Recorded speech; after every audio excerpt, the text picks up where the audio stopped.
Hello everyone, welcome back to DSC Factory Talk.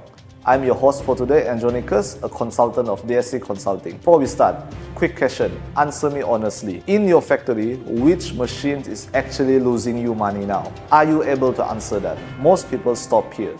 So today, we are not talking about any fancy robots, AI buzzwords or automation, but we are talking about something that every factory has, which is data, but somehow still can't use.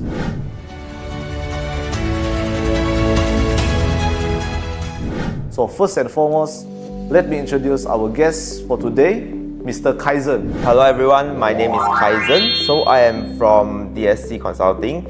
My main job is doing the project implementation. So usually what we do is we will have the factory visit first, then we will communicate with all of the user to see what they want to show in the machine. So such as the parameter that we have discussed, and then after that we'll have a workflow of how to use our system, and then finally we'll implement the system and let them to fully utilize all of the machine, and then we will have a handover to our customer success. And he is also my trusted mentor. Thank you for your guidance. Thank you also.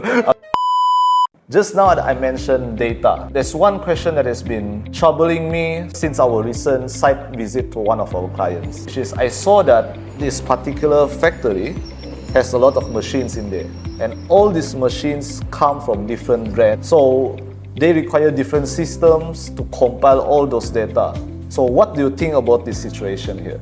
So yes, from my experience that if different brands of the machine, sure they have their own brand of the dashboard to show the machine parameters such as the status, the counter, or even the speed of the machine. So let's us have a small imagination that if this factory have 10 brands of the machine, so which means that they have to frequently switch 10 interface to show the real-time data of their machine. So which means that is a very difficulty for them to do the machine status tracking. You can imagine that like the battlefield, we have a big screen on it, so have to show each of the whole screen on it. So it will be much more difficult for them to have immediately respond to the machine. So that's why we are coming to here. Yeah, I get what you mean. I can't believe how absurd it is for you need to have a lot of system for every single brand of machine you have. So before we have an introduction of our solution, so let me have an introduction, briefly introduce our AiOT solution. Okay, so we have a system we call AiOT. The main function is doing the machine connection. So which means that in the AiOT, we can collect all of the data from machine, the real-time information, and show it to our customer and our production line. So for our AiOT solution, we are a centralized system, which means that different brands of the machine so can connect it to our AiOT. So we will show in just one interface, even though you have different, maybe 10 brands of the machine, so you can just in one interface showing the real time of the status, the parameter. So it will be much more easier for the production manager to have investigate their machine. So this is what the solution that we provided lah. Okay, interesting. It's my first time knowing there's a centralized system to integrate different brands of machine. But a quick question here. So what I assume that how it centralizes the data is because it extracts data from different brands. How does it actually bypass the authorization of this? It's a good question. So usually what we are connected to our machine is we have two ways. So the first way is the customer have to purchase the authorization from the machine supplier, and the second way is we can install we call a I/O box, which is the device that can connect it to the machine wiring. So which means that with this I/O box, it can connect it to the machine, like we can collect the status and maybe the counter, and then after collect to the I/O box, then it will send the signal to our system. So what's the main difference between the first and the second way? So the first way is when we purchase the authorization, which means that all of the machine data that we can capture. So no matter the speed or all of the parameters that's showing in the machine. So for the second way, which we install an external device to collect the data, so it will be some kind of the limitation on it. So which means that the full parameter that the machine have, we might not able to collect it. So maybe the most important parameter, which is the status and the counter, these two confirm that we can collect it. So the others of the parameter need to depends on our reseller to help us to configure whether it is able or not able to connect it. So if that's the case, why would people choose to use the second option rather than the first option? I think it's the costing lah. So if you were to give an estimation, what's the difference between the costing for the first and the second way? I would say when you purchasing the authorization will be much more, maybe 2 to 3 times than you using the AiOT box. Okay, I get it now. So if you want it to be like more detailed, than the first option is the way to go. Yes. So I have to mention, not every machine need to purchase the authorizations, which means that we still have to communicate with our machine supplier. Some of the machine is open for us to capture all of the data. So this one need to have much more deeper investigate, or we have to checking the machine first. I think the main obstacle is just figuring out what type to use, which is the authorization of the AiOT box. Yes. But after solving this issue, having a centralized system for different brands of machine is something that can help a factory a lot. Since you already talked about the collection of data, let's talk about the timing of data. How many factories do you know that actually reviews data or reports at the end of the day or even the next day? I think currently if we not doing AiOT, most of the company will do like that lah. Which means that their operators have to record down the machine status or output every time, and lastly, when the end of the day, then the production manager only check the report. Based on your own experience or all the clients that you have faced before, Okay. what actually has been lost during this time period? Usually the main problem will cause is they can't react real time when the machine is down. So which means that if there's any malfunction or error of the machine, so they have to wait in the end of the day, then they can find out, oh, currently my machine already down for maybe 5 hours. Oh, Yeah, so it will be a very big issue for them on their output lah. so basically it's not about just collecting data, but it's about the timing of knowing when does your machine break down or needs support. Yes, Correct. that is the main solution that we provided to them lah. Oh, okay. So I'm curious on how does AiOT actually help on this issue here? In our AiOT, so we have the apps version and web page version. So in our dashboard can show the real-time data of the machine. So which means that when the machine is showing malfunction, it will directly reacted to our dashboard. So which means that when the production manager have maybe a monitor in their office, so they can directly see that, oh, currently my machine A is breakdown. So they can directly inform their maintenance team to go to the production line to have the repairing or some of the maintenance lah. Okay. Yeah. So this dashboard that you mentioned, is it also available in the mobile version? Yes, we do have a apps version. So which means that whenever maybe the production or the supervisor is not in the office, so they can check the machine status through the apps also. Oh, so it even works outside of the factory. Yes.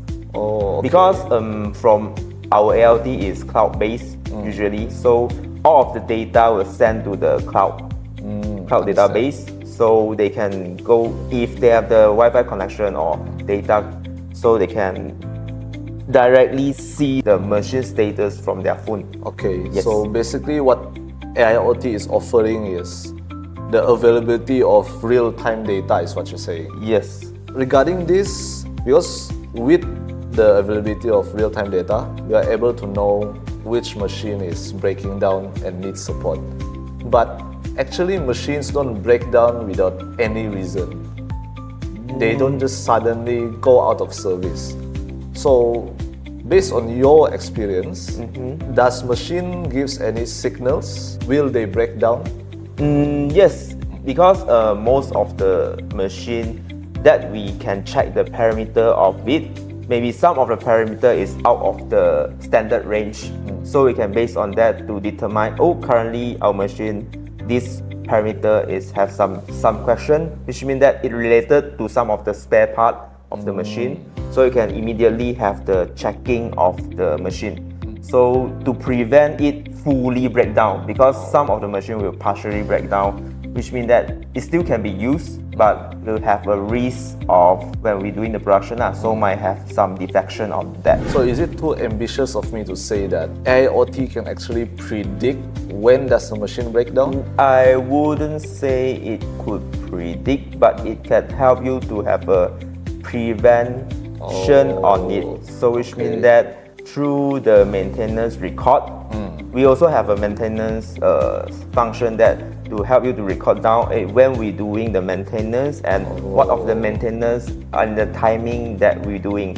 So by this of the record, you can analyze that the timing, which means that from the maintenance day until which day we have to do a minor maintenance again. To preventing all of the malfunction issue lah. Understood. So it's more of a fail-safe option lah, rather than a forecast. Yes. When you zoom out the data collection problems, machine downtimes, delay of data. So actually, I'm starting to see a pattern here that it's not a people problem, but it's a data flow problem. Yes, I would say that.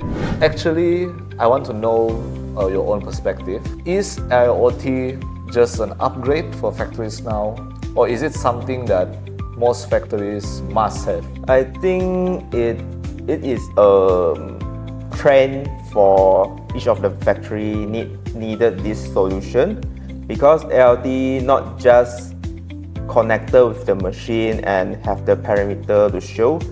So we have another things that is coming now is the ESG. So beside of connecting to the machine, we also have connecting to the smart meter, which means that we can know the electricity consumption of your factory.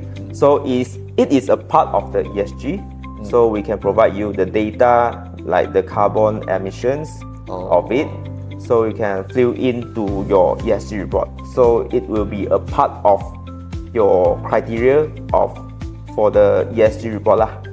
Yeah. So I wouldn't say it is must or it is just an upgrade. Yeah. So I would say it is a trend is coming quite fast forward. All this data actually plays a part in ESG? I would say that it will be just a small part of ESG, because ESG is not just the electricity consumption, it's including your transport and some of the maybe the water of the usage and some of it lah. So I think that will be another topic, and we have another specialist will have an introduction on that lah. Okay, understood. Yes. So basically, what AiOT does is it ties in the future of manufacturing industry lah. Yes. Last one, for the manufacturers watching this and thinking this sounds important but kind of scary. So what if for manufacturers out there who just want clearer visibility? So what's the first step? Okay, so I would say that the first step is contact our sales. So we'll have a factory visit and then we'll provide you a solution lah. Okay? Okay, so just kidding. Okay. So but contact our sales is the real ones. Okay. So the first step is we have to investigate how frequently we need to check our machine, like the real-time data. Is it very important for us? If you have this kind of the requirement, so I think you can have the AiOT solution to help you to more easier to have the control of your production line. So I would say like that. So after that, then can contact our sales team lah. So they will help you to provide a better solution for your factory. Yeah. Okay. I'm curious that what if for those who decide to not do it now? What's the biggest risk you would say for their future? I wouldn't say it was a risk, but they will lose something on it. Like the most important thing is the production preventive. So which means that they cannot have the real-time data to know that their machine status, like even have a breakdown, they have to wait for their operator to report to them, then they have to arrange for the maintenance team. So will be a timing costing on that. So basically just a big wastage in time lah. Yes, and will affect your production also lah. So which means that your output will be lesser. Yeah. Okay, so I think that's about it. Thank you, Mr. Kaizen, for attending us. So if there's one takeaway that I can say for today is that you don't need a smart factory tomorrow, but you need a clear factory today. So thank you everyone for watching. Please like and subscribe. If there's any more questions, feel free to leave a comment, and we'll see you in the next episode. Goodbye everyone.